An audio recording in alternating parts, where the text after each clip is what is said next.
Organisation d'élections en Afrique, notre chroniqueur fait un diagnostic sans complaisance en se rapprochant des propos de l'ancien président Jacques Chirac qui disait, je le cite, que la démocratie est un luxe pour l'Afrique. Abdou Diouf décrypte le processus électoral en Afrique en mettant en relief les tares, les tours et détours.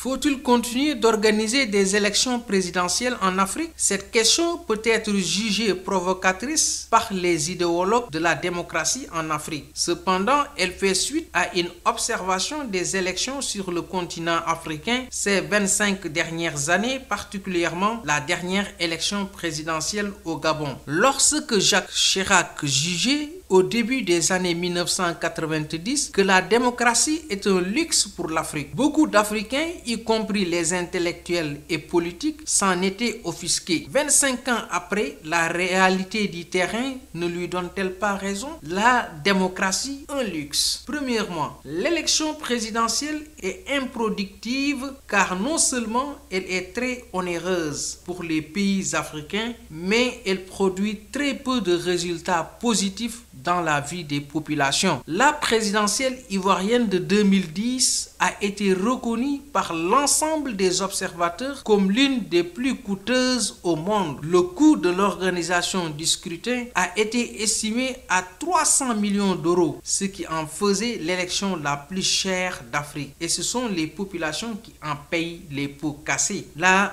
démocratie en Afrique, dans des pays pauvres et très endettés, est devenue un véritable luxe. J'insiste, je persiste et je signe. Ces pays font très souvent appel à des financements extérieurs auprès de l'Union européenne et d'autres bailleurs pour organiser les présidentielles. Mais tout cela pour quel résultat? Dans de nombreux pays, l'élection met aux prises des factions généralement à base ethnique et depuis longtemps embourbées dans des luttes de pouvoir fratricides. De fait, le niveau de violence électorale avant, pendant et après est devenu la jauge du bon déroulement et de la crédibilité d'une élection.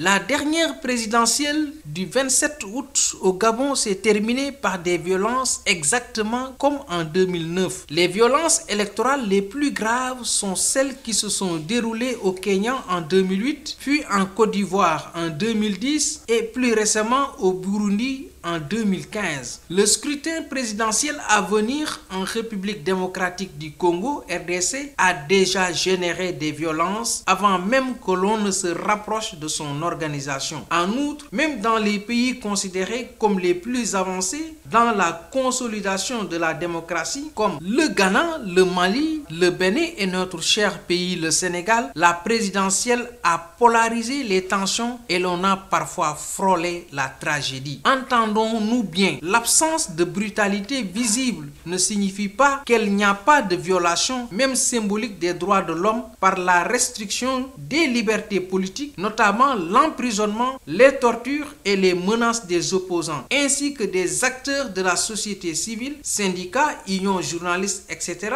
avant ou après une élection. Ces violences, en général, débouchent sur la conservation du pouvoir par le président sortant ou le régime en place. Pensez autre chose que l'élection sur le continent. Les élections présidentielles donnent à voir cette même complainte de fraude, de tricherie et de manque de transparence et d'équité. Pourquoi organiser une élection dont le processus est de toute façon remis en cause et ne débouche que rarement sur l'alternance, mais plutôt sur des violences et des morts?